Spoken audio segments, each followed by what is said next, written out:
आसिला Indian navy SSC executive IT requirement 2024 जो मैंने अपेक्षा करते इंडियन नेवी से आसी बड़ सुजोग इंडियन नेवी रो एसएससी एक्जिक्यूटिव आईटी आसी रिक्वायरमेंट आज आम ए वीडियो जाना Indian navy SSC executive IT रो ऑफिशियल नोटिफिकेशन रे कौन अच्छी क्यों मैंने अप्लाई करें ओ एज लिमिट केते रही सैलरी केते रही एथिरे मेल और फीमेल बोथ अप्लाई करि पारिबे कि नाही एजुकेशनल क्वालिफिकेशन कौन रही आम ए वीडियो माध्यम सब जाना।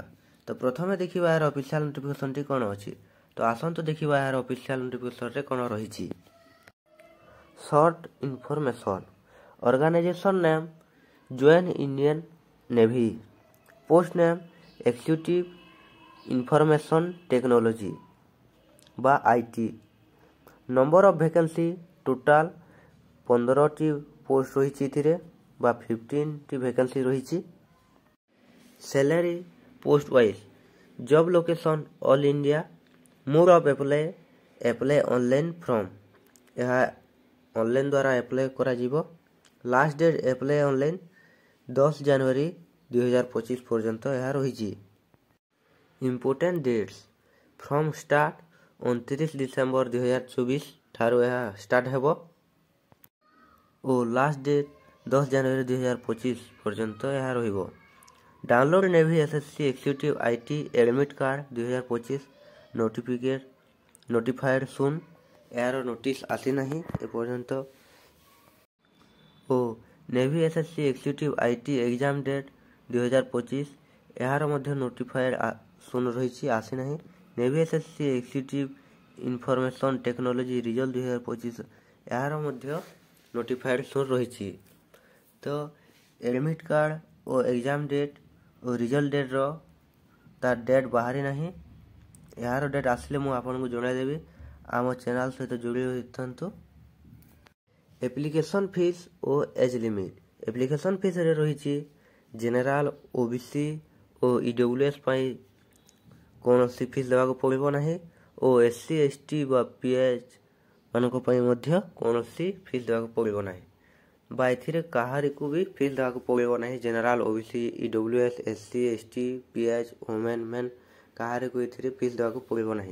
और एज लिमिट रही मिनिमम और मैक्सिमम एज बिटवीन 2/7/2000 टू 1/2006 मध्य थिले आपण मध्य जन्म होइथिबा दरकार ताहेले जाई आपण एथिरे अप्लाई करि परिबे।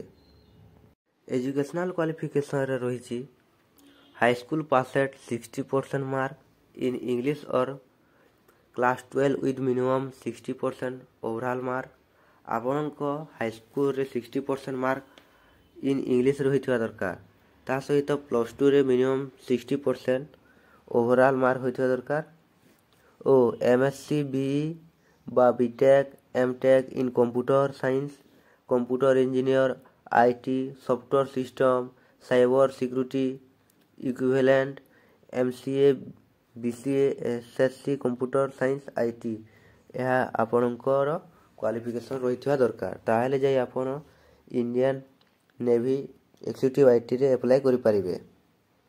Vacancy details male and female both are eligible एथिरे महिला और पुरुष दुहे एलिजिबल अछंती। टोटाल पोस्ट 15 टी रही।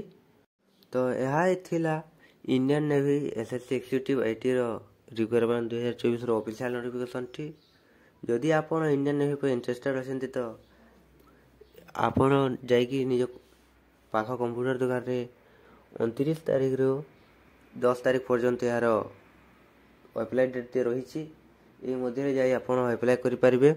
और वीडियोटी भल लाइक और शेयर करंतु। ओडिसा रो किंबा इंडिया रो गवर्नमेंट जो विषय जानके चाहते तो आम चैनल टी को सब्सक्राइब करंतु।